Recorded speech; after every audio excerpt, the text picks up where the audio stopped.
Oi pessoal, saudações coloradas, sejam bem-vindos a mais um vídeo. Vamos aqui fazer uma análise, um pós-jogo de Inter 2, Botafogo 3. O jogo foi em Porto Alegre, Beira-Rio, nossa casa, dia 19/6/2022, domingo, ontem, pela 13ª rodada do Brasileirão Série A. Tem várias coisas para falar sobre esse jogo, só que eu vou ter que resumir, tá? Porque realmente tem muitos detalhes aí, eu vou ter que ter essa capacidade de síntese para você, senão o vídeo vai ficar muito longo. E outra, eu vou ter que falar bastante sobre arbitragem, até pela característica do canal, né? O público que tem me assistido, tem me acompanhado, eu sei que são árbitros, gente que está estudando para se tornar árbitro, né? Até porque eu tenho acesso a esses grupos de WhatsApp, eu tenho divulgado ali, tenho até tido algum pequeno retorno do trabalho que eu venho fazendo. Bom, vamos lá. Primeiro vamos falar de como o Inter veio. Tá? O Inter veio com uma escalação previsível. Tá? O torcedor já consegue escalar o time do Inter. É o Daniel no gol, é o Bustos na lateral direita, é o Vitão e o Mercado. A lateral esquerda é o René, se ele puder jogar. Se não puder jogar, joga o Moisés. No meio de campo, o meio de campo é em losango, quando o Inter está com a bola. Tá? Quando o Inter está com a bola, o meio de campo é um losango. Tem o Gabriel na ponta defensiva, o Edenilson no lado direito, o Depenha do lado esquerdo, e a ponta ofensiva do losango. Tá? Losango, uma figura geométrica assim. Ó. Tá? Isso aqui. Tá? Isso aqui é o meio campo, losango. Então, o Gabriel, ponta defensiva. Tá? Aí Edenilson aqui do lado direito, Depenha do lado esquerdo e o Alan Patrick aqui. Tá? Simplesmente isso. Essa figura. Tá? Quando o Inter está com a bola e dois jogadores na frente, tá? No caso o Wanderson e o David. Quando o Inter joga assim, quem acaba entrando na grande área para finalizar muitas vezes é o Alan Patrick e é o Edenilson. Tá? O Inter joga realmente sem a figura de centroavante.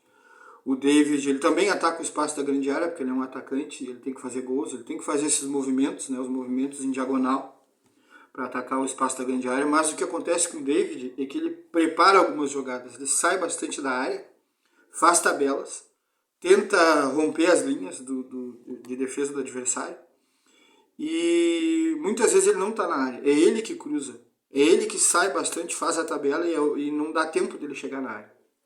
Então ele acaba sendo uma espécie de atacante que ajuda a criar e que participa de alguma jogada, participa da construção, mas muitas vezes ele não está na área para atacar esse espaço. E tanto que ele tem poucos gols, né, David? É por isso que a gente tem questionado bastante ele, mas isso se deve à forma como ele atua, tá? E esse sistema do Mano Menezes.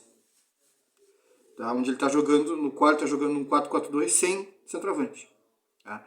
Isso é com a bola, esse desenho. Sem a bola, realmente é aquilo que foi mostrado na transmissão dos canais Premier, ou Sport TV. Ali no caso eu vi nos canais Premier, não passou no Sport TV. Mas na transmissão o que eles mostraram? Como é que o Inter fica sem a bola, como que ele defende. Então ele defende em duas linhas de quatro. Tá? Um esquema antigo, tradicional, que os jogadores conhecem, ainda mais os jogadores do Inter, boa parte deles jogou na Europa, então ele sabe muito bem o que o treinador quer quando ele faz esse sistema, essa forma de defender. Tá? Tem que voltar rápido, recompor rápido, tem que compactar bem essas linhas, né? A linha de 4 na defesa, a linha de 4 no meio de campo.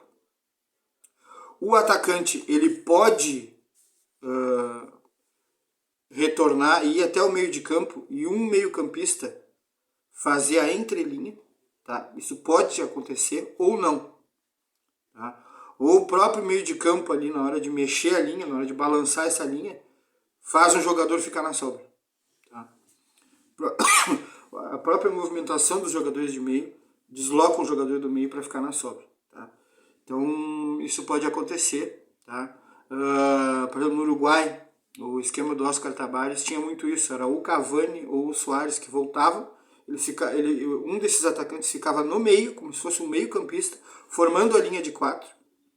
E o baixinho, um volante baixinho, que é Torreira, se não me engano, ele fazia a entrelinha. Tá? E esse sistema no Uruguai era muito fácil de ver em campo. E Então eles jogavam assim. Porém a Suécia, que jogava em 2 linhas de 4, não tinha isso. Tá? Não tinha isso. Talvez por característica dos atacantes, não serem tão rápidos, não serem tão eficientes na marcação. A Suécia não usava muito essa dinâmica do atacante fazer um meio e um do meio campista deslocar e ficar na entrelinha. Tá? Era a própria linha de meio de campo que balançava e se organizava. Né? Então, o Inter foi nesse esquema misto, que é o que a gente está vendo que o Mano está fazendo. Né? É um losango, quando o Inter tem a bola e vai atacar. Quando o Inter vai defender, um dos atacantes, no caso o Wanderson, ele volta e vira um meio esquerdo. Aí no meio campo fica o Depenha, o Gabriel e o Edenilson vai para o lado direito. Fica com 2 linhas de 4. Aí fica o David na frente e fica o Alan Patrick para ajudar a puxar contra-ataque, caso o Inter retome a bola e estique essa bola no Alan Patrick. Tá? Então, basicamente é isso. O jogo começou com o Inter com mais posse de bola e atacando, tá? Como a gente esperava. E isso deu resultado. Tá? O Inter foi chegando, e aí teve o lance do pênalti, tá? Que já vou dizer aqui para vocês, não foi. Tá? Comentarista de arbitragem ali na hora falou acertadamente, tá? Ele inclusive traz um ponto importante, eu tenho que falar isso para vocês, até pelo público que eu tenho, né? Eu divulgo isso com os meus amigos, árbitros da ativa, grupos que tem gente que está estudando para se formar árbitro. Então, por causa dessas relações que eu tenho e por causa do meu público, que é diversificado, não é só de árbitros, tem outras pessoas, eu já estou descobrindo um pouco do meu público. Tem gente de idade aí, de 50 e poucos anos, 60 anos acompanhando meu canal, e que não é árbitro, tá? Tive a oportunidade de saber, alguns pelo menos, mas o que acontece? Em função desse público eu vou ter que falar. Ele traz uma coisa importante que é real, entendeu? Os árbitros, alguns eles estão simplificando e tentando tornar objetivo algo que é interpretativo. Eles estão tentando tornar totalmente objetivo, 100% objetivo, algo que não é para ser assim. Algo que requer interpretação. Tá? O que a regra diz é o seguinte, fala em ação de bloqueio, ação faltosa, tá? Ampliação de espaço, ampliação de área corporal, posição não natural. É isso que se fala, isso tem que ser avaliado. Não é, o braço está um pouco aberto, marquei. Não, isso é a objetificação. Isso é você tornar objetivo algo que não é para ser encarado dessa forma. Tá? A regra não diz, se o braço estar aberto, a falta deverá ser marcada. Não, não tem. Peguem o livro de regras aí, baixem, qualquer um pode baixar. Basta colocar no Google aí, livro de regras atualizado, temporada 2021/2022, CBF. Tá lá para download, PDF de graça, e vocês podem olhar a regra. Tá? Então é interpretativo.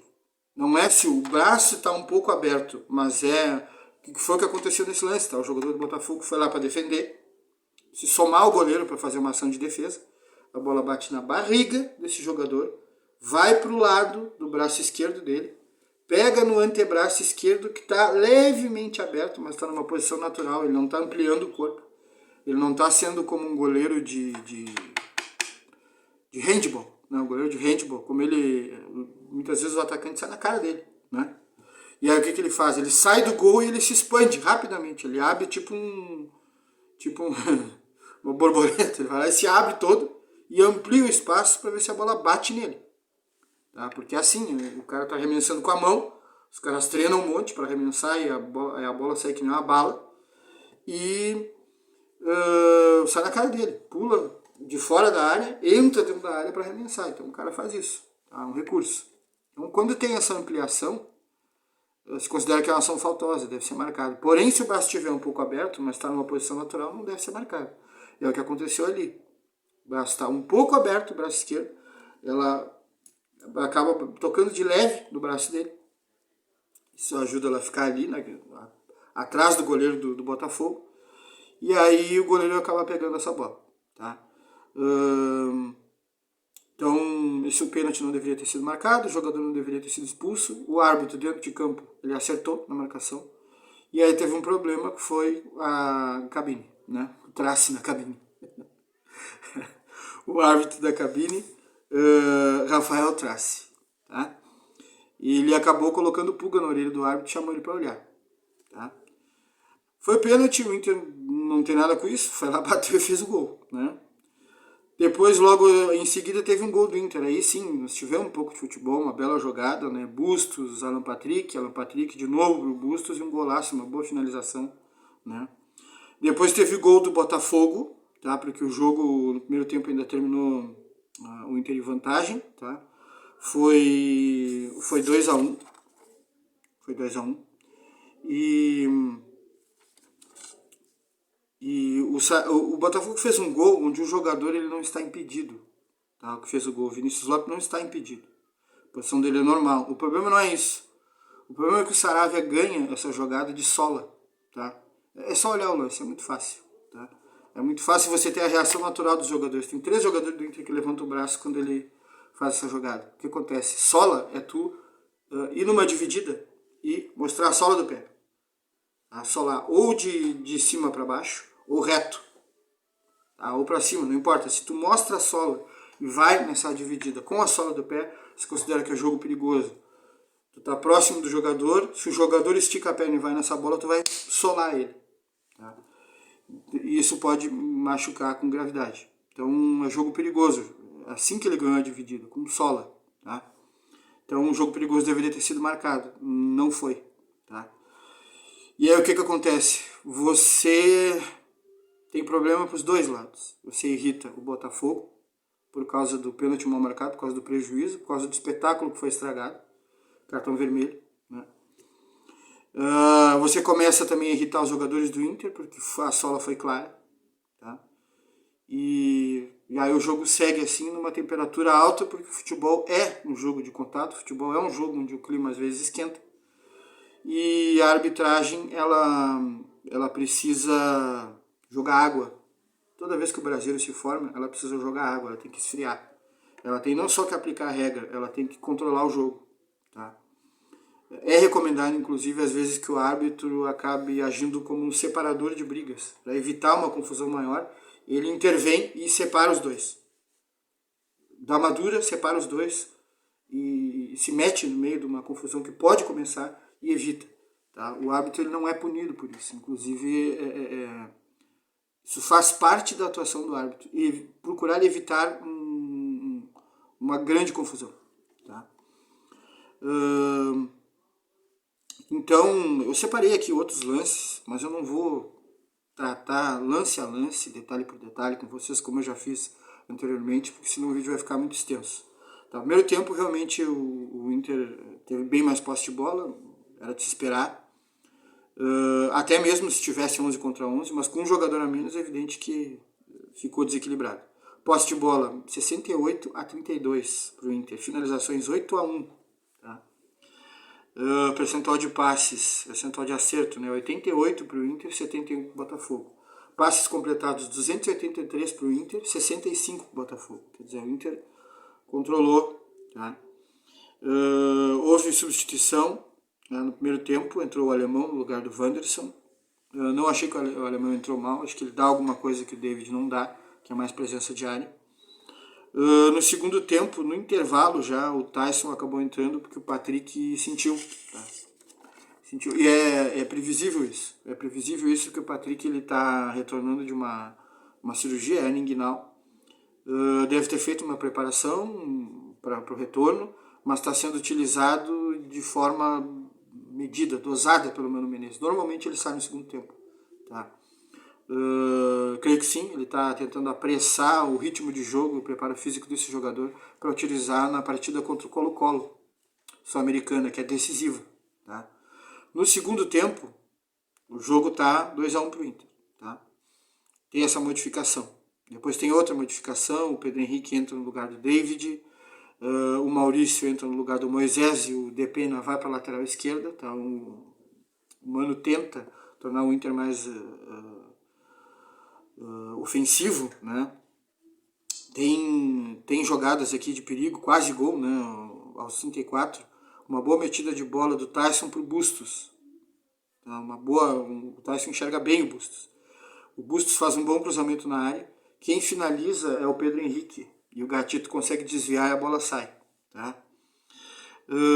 Tem o gol do mercado, e aí eu vou acreditar que o Rafael Trace fez o trabalho correto, que ele utilizou os recursos que o VAR disponibiliza. Como o quê? Analisar as imagens, fazer um zoom, tá? Um zoom com bastante aproximação, marcar corretamente a linha de impedimento e pegar a linha do mercado.